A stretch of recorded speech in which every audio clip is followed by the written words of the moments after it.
Right, graad 12, so nou gaan ons gou begin met proteïensintese en ons skop sommer af met 'n lekker analoog, iets wat dit dalk die proses vir julle bietjie makliker gaan maak. Nou, soos ons reeds gesê het, DNA verskaf die kode vir die maak van proteïene. Nou kom ons verwys net gou 'n bietjie na daai kode as resepte. Met ander woorde, DNA is ons resepteboek. So jou totale hoeveelheid eienskappe, wat omtrent 22.000 plus is saamgestel uit daai 46 kromatienstringe, met ander woorde 46 DNA molekules. Nou, elke DNA molekuul bevat verskillende resepte. En dan die volgende nukleïensuur wat ons ook 'n rol speel by die vervaardiging van proteïene is RNA. En die eerste enetjie wat 'n rol gaan speel is mRNA, omdat die M is in Engels vir messenger en in Afrikaans is dit mos bRNA vir boodskapper. So daai bRNA, verbeel julle, dit is die ou wat die resep afskryf uit die resepteboek. En ons noem daai proses transkripsie. Right? So waar hy 'n kopie maak van die resep met 'n spesifieke lys van bestanddele. En daai staan bekend as 'n geen, as ons nou praat van DNA. Daai resep vir die maak van die proteïen, so mRNA, skryf die resep uit die boek uit en dit staan bekend as transkripsie. Dan gaan mRNA beweeg na 'n ander plek toe in die sel, waar ons nou gaan kyk vir die finale stap om plaas te vind, en dit is waar hierdie bestanddele gebruik gaan word eintlik om die dis te maak. Alright, wat in hierdie geval natuurlik hierdie mannetjies is, die scones of wat ek al hier wil noem, is, so dit is waar dit gemaak word. En in ons liggaamsgeval is dit natuurlik die dis, die proteïen waarna ons spesifiek gaan verwys. So as ons nou hierna gaan kyk, die proses van proteïensintese, kom ons vat sommer 'n ander kleur vir 'n slag. Vat sommer groen, ek hou van groen. So ja, so heel eerstens, baie eenvoudig, ons DNA molekuul is 'n samestelling van kodes. Right. En daai segmente wat julle hier sien, daai geelietjie en die ligblauwetjie en die donkerblauwetjie, dit almal is die spesifieke segmente wat verantwoordelik is vir 'n enkele resep, vir 'n enkele proteïen wat gemaak gaan word. So daai is almal resepte. Maar ons praat nie van resepte nie, ons praat van gene. So 'n geen is die gedeelte van 'n DNA-string wat die kode verskaf vir die maak van 'n enkele proteïen. So daar is die kode vir 'n proteïen, daar is die kode vir 'n proteïen, daar is die kode vir 'n proteïen, ensovoorts, en dis gene.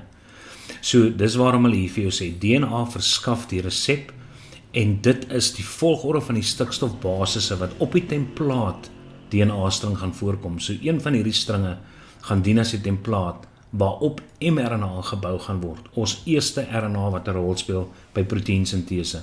En ons noem daai DNA-string die templaatstring. Die ander DNA-string gaan nou nie vir 'n rol speel nie. En nou sê hulle vir jou vrydrywende nukleotides word dan gebruik om mRNA te maak. So binne in die selkern, want onthou dis wat DNA-molekuul voorkom, is daar vrydrywende nukleotides, en onthou julle wat 'n nukleotide is? Dis mos 'n struktuur, die monomere, die boublokke van nukleïensure is ons nukleotides, wat bestaan uit 'n fosfaat, 'n suiker en 'n stikstofbasis gedeelte. So daai nukleotides is vrydrywend in die kernplasma. So sodra hierdie gedeelte van die DNA-string gaan afdraai en die waterstofbindings gebreek gaan word en vrydrywende nukleotides gaan heg dan volgens die stikstofbasis volgorde op die DNA-string om dan mRNA te maak. En daai proses staan bekend as transkripsie. Dit is gelyk aan transkripsie wat julle daar sien. So sodra hierdie mRNA-molekuul gemaak is, beweeg dit uit die selkern uit en gaan na die ribosome toe. So hierdie proses waar die mRNA gebou word deur nukleotides wat vrydrywend in die kernplasma is, gaan heg aan die toepaslike stikstofbasis op die DNA-templaatstring. Dit staan bekend as transkripsie. Right? So ek sê dit vind in die selkern plaas. En hoe weet ons dis 'n mRNA-string? Vir geval hulle dit in 'n vraestel gee, jy kyk mos vir daai stikstofbasis, vir die U's. Want RNA het urasiel en nie timien nie. So daar moenie 'n timien enigstens daarsop voorkom nie. En nou soos hierdie mRNA beweeg dan uit die selkern uit deur die sitoplasma en gaan na die ribosome toe. En by die ribosome in die sitoplasma is daar tRNA-molekules en daai tRNA-molekules dra die aminosure. So afhangend van wat die stikstofbasis drietalle, naamlik die tRNA-antikorons is, wat gaan pas op hierdie basis drietalle wat bekend staan as mRNA codons, gaan bepaal watter aminosure in watter volgorde geplaas moet word om dan hierdie proteïen te bou. En daai proses wat by die ribosome plaasvind, dit staan bekend as translasie. So die mRNA beweeg dan na die ribosome toe en tRNA met hulle antikodons, wat 3 stikstofbasisse is langs mekaar, gaan pas dan op die toepaslike mRNA se kodons. Soos daar byvoorbeeld U is, moet daar A wees op tRNA. As daar G is, moet daar C wees op tRNA. As daar G is, moet daar nog 'n C wees. Onthou net, omdat A altyd koppel aan T, maar by RNA is daar mos nie T nie. Dit word moet vervang met 'n I. So A en I gaan saam en C en G gaan saam. As daar so 'n C is, moet daar 'n G wees. As daar A is, dan moet daar so 'n I wees. As hier I is, moet daar A wees, ensovoorts, ensovoorts. So ja, en dis gaan die aminosuur volgorde dan natuurlik die proteïen bepaal, die tipe proteïen bepaal, en daai proses staan bekend as translasie. Maar ons sal nou weer in elk geval afsonderlik gaan kyk na die 2 stappe op hulle eie. Wat ons nou hierso sien, is die proses van transkripsie. Dis nou net mooi albei prosesse vir jou opgesom, en slegs die gedeelte van die DNA-string wat die kode verskaf vir die maak van 'n spesifieke proteïen, slegs daai gedeelte van die DNA draai af. Met ander woorde, daai gedeelte van die DNA staan bekend as 'n geen. En hierso kan jy sien het dit afgedraai. En dan gaan een van die DNA-stringe optree as die templaat, en dis die string waarop mRNA gebou gaan word. Die ander DNA-string gaan maar net eers aan die een kant staan, en hy gaan nou niks te doen hê met hierdie spesifieke proses nie. Vrydrywende nukleotides gaan reg nou een vir een aan die DNA-templaatstring. Alright? Op grond van natuurlik wat die stikstofbasis is. As daar byvoorbeeld guanine is, dan moet daai enetjie cytosine wees. As daai enetjie adenine is, dan moet daar so uracil wees, ensovoorts. En so word die hele mRNA-string gebou. En as dit nou klaar is, dan beweeg hierdie mRNA-string nou uit jou selkern uit. En hierdie proses van die bou van 'n mRNA-string op 'n DNA-templaatstring, dit staan bekend as transkripsie. Nou sodra hierdie mRNA nou klaar is en hy beweeg dan uit, beweeg hy na die ribosoom toe. En dit is wat jy daarso sien, daai struktuurtjie wat jy daar in die agtergrond sien daarso. Dit is 'n ribosoom. En dis waar mRNA na toe gaan. Nou kom tRNA's, wat natuurlik jou hele sitoplasma vol is, kom hulle een vir een. En as daai antikodon gedeelte van tRNA pas op die spesifieke mRNA kodon, dan gaan die aminosuur, wat daar so aan die ander kant is van tRNA, word dan gelos hierso by die ribosome. En dan is daar ensieme, wat deur middel van peptiedbindings natuurlik hierdie aminosure aan mekaar koppel, soos wat julle al hierso 'n string aminosuurtjies sien, wat al reeds gekoppel is. Alright, en so word die mRNA van een kant tot aan die ander kant, totdat hierdie hele lengte van die mRNA opgebou word, of die aminosure in plek gelos word by die ribosome. En daai proses staan bekend as translasie. Nou kom ons kyk gou na die proses van transkripsie op sy eie. Laat ons mooi netjies seker maak wat jy het. So hierdie ding wat jy hier sien, hierdie groot perserige perd wat in die agterkant sit, dit stel natuurlik ons selkern voor. Right, want dit is waar die proses van transkripsie gaan plaasvind, in die selkern. En soos ek vir julle gesê het, slegs die gedeelte van die DNA-string wat die inligting gaan verskaf vir die maak van 'n enkele proteïen, dit staan bekend as 'n geen, daai geen wat julle daar so bo sien. Hierso sien julle ook nou die naam van 'n ensiem wat betrokke gaan wees by hierdie proses. Alright, dit is RNA polymerase, maar dit word nie meer van julle verwag om dit te ken nie. Maar is in elk geval 'n lekker ensiem om te onthou, want is 'n baie belangrike ensiem om te onthou. Nou ja, soos wat hierdie DNA afdraai en die een string een kant gaan lê en hierdie ander string waarop nukleotides gebou gaan word, gaan dan staan as jou DNA-templaatstring. Right? Nou gaan vrydrywende nukleotides in die kernplasma. Okay, daar sê hulle vrydrywende nukleotides in die kernplasma gaan natuurlik een vir een gaan koppel op hierdie DNA-templaatstring, afhangend van wat die stikstofbasisse is wat daar so op voorkom. As daai enetjies, soos ek sê, adenine is, dan gaan 'n vrydrywende uracil nukleotied daar gaan koppel. As daai ene guanine is, gaan 'n vrydrywende cytosine nukleotied daar gaan koppel. En so by so maak jy mRNA-string met sy groepe van 3 stikstofbasisse sy kodons met ander woorde. So daar is 'n kodon, daar is jou volgende kodon, daar is jou volgende kodon, daar is jou volgende kodon, daar is jou volgende kodon. So met ander woorde, elke 3 stikstofbasisse, dit is kodons. En dit is gebou op 1, 2, 3 DNA-basis 3-talle. Volgende DNA-basis 3-tal, volgende DNA-basis 3-tal, volgende DNA-basis 3-tal, ensovoorts. En dit gebeur totdat jou hele DNA-templaatstring dan volledig afgelees is. En dan wanneer jou mRNA-string volledig gemaak is, natuurlik omdat hierdie hele DNA-templaatstring reeds gebou is met vrydrywende nukleotides, RNA-nukleotides, dan gaan hierdie mRNA-string nou jou kern verlaat. Dit is wat transkripsie is.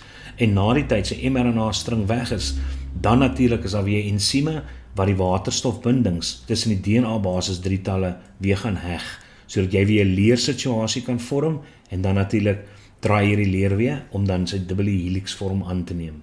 Alright. En dit gebeur elke keer met elke proteïen wat gemaak word. As daai gedeelte van die DNA-string draai los, ensieme breek die waterstofbindings tussen die basis 3-talle, DNA-string waarop mRNA gebou gaan word, gaan bekend staan as jou DNA-templaatstring. As hy volledig die mRNA-molekuul gebou het, dan gaan die mRNA-molekuul die kern verlaat. En dit gaan dan na die ribosome toe, soos wat julle hier sien, wat daar staan. En dan kyk ons na die proses van translasie. Nou daai snaakse ding wat jy hier sien wat so ligblouerig is, en hierdie dinge in die onderkant, daai hele ding wat daar in die agtergrond is, dit is jou ribosoom. En die rede hoekom hy hierdie 2 strukture het, want 'n ribosoom bestaan eintlik uit 2 eenhede uit. Alright. Maar daar is die mRNA-molekuul, wat natuurlik tydens transkripsie gebou is binne in die selkern.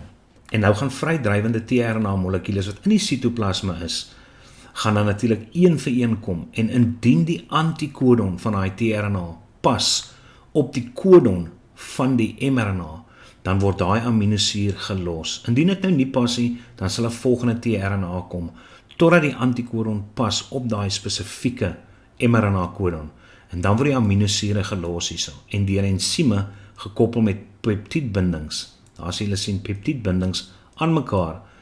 En so raak hierdie aminosuur string al hoe langer, van 'n dipeptied na 'n tripeptied en na 'n polypeptied tot by 'n volledige proteïen wat bestaan uit minimum 50 aminosure. Jy kan nou net na hierdie enetjie kyk, en dan gaan jy sien daarso, dan kan jy vir jouself sê of daai antikodon actually gepas het op hierdie eerste mRNA-kodon. En daar sit jy met adenine, so uracil is 100% reg, want onthou, dit is RNA. RNA het nie timine, dit het uracil. Die tweede enetjie is uracil, so daar moet adenine wees, dit is 100% reg. Daar is guanine, so daar moet cytosine wees. So dit is absoluut perfek. So daai aminosuurtjie wat behoort het aan hierdie perd, dit was absoluut korrek geweest, want hierdie antikodon het gepas op die mRNA-kodon, so daai aminosuur is gelaat by die ribosome. En dan het ensieme dit gevat en gebind aan die volgende aminosuur. En dit gaan gebind word aan die volgende aminosuur. En dit gaan gebind word aan die volgende aminosuur. En hierso sien jy actually hoe die proses eindig. Daar's 'n mikrograaf van waar ek vir julle regtig gewys het. En hier kan jy actually sien, daai goedjies wat daar so is, dis proteïene wat gemaak word. So dis 'n klomp aminosuurtjies wat aan mekaar gekoppel word. Want hierdie donkerige struktuurtjies, daai is jou ribosome, en dan is jou mRNA, daai stringetjie wat daar so deurloop. Dis eintlik baie oulik. So jy gaan vrydrywende tRNA's met aminosure, met hulle antikodons, en as daai antikodons gaan pas op die mRNA-kodons, los hulle aminosure by die ribosome, en ensieme koppel hulle aan mekaar met peptiedbindings. En dit is wat translasie is. Wat julle ook hierso het, is die genetiese kode. Nou, hulle is verskriklik lief daarvoor om hierdie tipe vrae en vraestelle te vra vir julle. Nou gewoonlik die genetiese kode is eintlik 'n tabel wat vir jou sê wat die aminosure is wat sal koppel op. Nou kom ons vat sommer groen gewese. Daai is die aminosure. Alright, julle hoef nie die name van die aminosure te ken nie. Hulle sal daai aminosure vir jou gee. Alright. Maar dis byvoorbeeld arginien en prolien en threonien en serien, alanine en valien, methionien ensovoorts. Maar dit sal vir julle gegee word. Jy moet net weet hoe om hierdie tabel, hierdie genetiese kode, hoe om dit fisies te interpreteer, hoe om dit te gebruik. Nou sal jy sien, hier is letters hierop, en dan is daar letters daarop, en dan is daar letters daarso. Nou hierdie letters verteenwoordig daai stikstofbasisse op die mRNA codons. Alright? So sê nou maar argumentsalwe, ons eerste mRNA codon is C, okay, hy lyk net soos 'n G, is C, kom ons maak 'n mooier G, I. Dit is ons eerste mRNA codon. Met ander woorde, nou gaan hierdie tabel vir jou sê, wat is die aminosuur wat op die tRNA gaan voorkom, wat se antikodon pas op hom. So nou gaan soek julle net. Nou kyk ons na die eerste letter is C. Okay, dis 'n C. Nou soek julle hierso staan eerste letter. Nou gaan sien jy daarso C. So ons gaan outomaties werk met hierdie ry. Okay? Want dit is ry C. Nou die tweede letter sien julle is G. So ons gaan werk met hierdie kolom. So onthou nou, ons het nou die eerste letter C gehad, so ons het gewerk met hierdie ry. En nou kan jy sien daar is 'n blok waar hulle oor kruis en dit is daai blok. Alright? So nou kan jy sommer gaan kyk outomaties na jou derde letter en dit is waar dit hier inkom. So jou derde letter is I. Dis hy daai. So jy sou nou hier afgegaan het, maar gelukkig vir ons in ons voorbeeld gaan al hierdie mRNA codons kodeer vir die aminosuur arginine. Ons probeer nog enetjie geval. Kom ons maak dit sommer A, I, A. Daar is ons mRNA codons. So nou gaan kyk ons na ons eerste letter. Daar's A. So met ander woorde ons gaan werk in hierdie ry. Okay, want daar is ons A. Die tweede letter wat ons hierbo gaan soek is I. So dis hy daarso. So ons gaan definitief werk met hierdie spesifieke kolom. Alright. So daar waar hulle oor kruis is natuurlik hier binne. So ons weet, ons maak sommer hom lekker donker, dan weet ons kan die ander ignoreer. En dan gaan kyk ons na ons derde letter. En dit is A. So nou volg ons hom al die pad soontoe en daar sien ons hom AIA. So dit gaan vir hierdie spesifieke aminosuur kodeer. So hierdie aminosuur gaan op die tRNA molekuul wees wat se antikodon gaan pas op hierdie ene. Met ander woorde, ons kan sommer nou al voorspel wat daai tRNA se antikodon gaan wees as dit moet pas op hierdie ouetjie. Ek kan vir jou reguit sê dit gaan I wees. Want by RNA pas adenine en uracil by mekaar. Maar let net op, baie keer in die vraestelle sê hulle vir jou daarso dat hulle gee vir jou 'n genetiese kode wat tRNA antikodons vir jou aanwys. So indien hulle nie spesifiseer nie, dan is jou genetiese kode, hierdie tabel, daai letters wat jy sien, daai eerste, tweede en derde letters, verteenwoordig jou stikstofbasis op jou mRNA codons. As hulle nie spesifiseer nie, dan is dit altyd so. Maar indien hulle vir jou wel spesifiseer tRNA antikodons, dan moet jy mooi gaan kyk weer, né? Want dit is dan anderste. Alright, so sê maar nou net vir jou. So sê nou maar as dit tRNA wat CA is, dan gaan die mRNA codon wat op hom pas, gaan GI wees. En dan gaan die DNA basis 3-tal wat weer op hom pas, gaan CA wees. Nou wonder ek of julle die patroon kan sien. Onthou, daai was die tRNA antikodon, dit was die mRNA codon, en hier sit ons DNA basis 3-tal. Kan julle actually sien dat jou DNA basis 3-tal eintlik dieselfde gaan wees as jou tRNA antikodon. Daar gaan natuurlik net een verskil wees. Indien daar uracil hier voorkom, gaan dit timien, maar andersins gaan hy altyd dieselfde wees. So hier gee ons net vir julle nog 'n verdere voorbeeld wat vir julle miskien bietjie beter gaan maak. So indien die DNA template dit is, timien, adenine, cytosine, timien, cytosine, adenine ensovoorts. Onthou, breek sommer klaar jou DNA basis 3-talle af. Daar is hy. So daar is met ander woorde 3 volledige DNA basis 3-talle. Okay? En nou as ons dan moet bepaal wat is die mRNA, want mRNA gaan altyd 'n komplement wees van DNA en tRNA gaan weer altyd 'n komplement wees van mRNA. So as daar T is, moet daar A wees. As daar A is, moet daar I wees. En so gaan ons aan die hele tyd. Weereens, ek sê vir jou, tydens DNA replisering, so daar moes nou 'n T gewees het, maar ons is nie besig met DNA replisering nie, ons is besig met proteïensintese waar RNA 'n rol speel, en RNA het nie timini, dit het uracil. En nou kan jy weer van mRNA oorgaan na tRNA toe, en kyk of hierdie antikodons korrek daarop pas, en jy sal sien dit pas definitief. En dan as jy hierdie twee met mekaar weer vergelyk, sal jy ook duidelik sien, hulle is identies, behalwe, oral waar hier so 'n I is daar 'n T. Daar is 'n I, daar is 'n T. Verder is hulle identies. En dan hier aan die onderkant het ons natuurlik die aminosure wat op hierdie tRNA's teenwoordig gaan wees. En dit is die aminosure wat by die ribosome aan mekaar gaan koppel. Right, hier kan ons net gou vinnig 'n oefeningkie doen. Nou kom ons werk dit gou vinnig deur. Daar sê hulle vir jou sommer die DNA komplement. Onthou, dis die DNA string wat nou losgetrek het waar die waterstof die bindings tussen die stikstofbasispare gebreek het, sodat jou een DNA string kan dien as 'n templaat waarop mRNA gebou gaan word. Maar in hierdie geval gee ons die inligting vir jou, sê ons vir jou presies wat is die DNA komplement in hierdie geval. So as dit TCT is, wat gaan op die DNA templaat wees? AGA. Dis wat ek so gesê het. En daai het jy dit, AGA.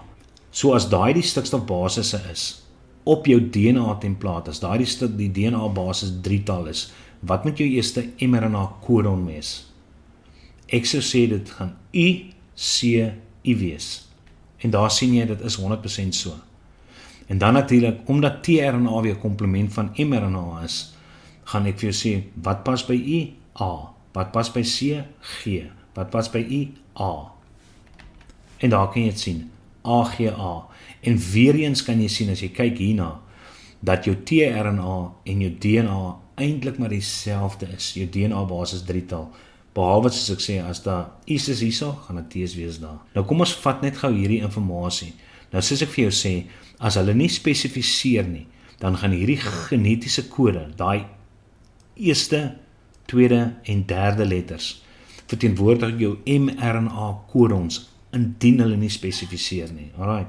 So kom ons kyk geraas. So daar is die eerste lettertjie, dis I, soos weet ons werk met daai ry. Jou tweede lettertjie is C, soos weet ons werk met daai ry. En jou derde, met ander woorde daarso. En jou derde ene is ook I, so dit is daarso, maar dit gaan nie saak maak nie, want almal kodeer hier vir presies dieselfde aminosuur, wat SER is, met ander woorde serine is. Nou kom ons kyk of ons reg is. Daar is hy. Sien julle hoe maklik is dit? So hopelik gaan julle nie nou meer sukkel nie. Daar is hy. Nou maar right. Dan moet julle lekker leer en sterkte met hierdie proteïensintese.